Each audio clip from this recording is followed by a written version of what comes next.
Sot do të krahasojmë dy punime. Toronto Bridge, i cili është punim fiks mbi implante, dhe bar kontro bar, i cili është punim gjysmë fiks, ku fikse është vetëm bara dhe kontrobara është brenda protezës.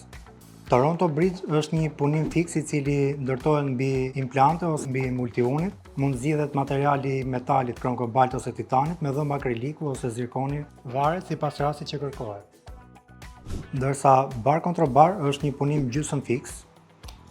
Pacienti mund ta heqë nga goja sa herë që është e nevojshme ta pastroj. Gjithmonë bara është e filetuar në gojën e pacientit, ndërsa pjesa e kontrobarës së bashku me gominat është në brendësi të protezës.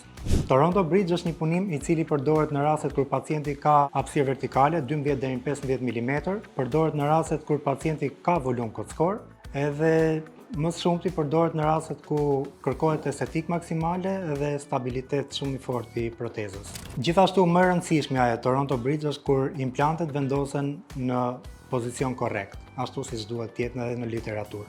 Ndërsa bar kontro bar përdoret në rastet kur pacienti ka rezorbim të theksuar kockor dhe në rastet kur pacienti ka probleme serioze me higjienën. Ai mund ta heqë protezën, ka akses që ta pastroj edhe pjesën e barës, po edhe kontrobarën nga brenda bashkë me protezën, edhe e vendos prap atyre kur duhet, si dhe përdoret në rastet kur implantet nuk janë vendosur në pozicione shumë optimale. Pjesa e protezës bën të mundur mbulimin e këtyre implanteve dhe ato nuk do duken.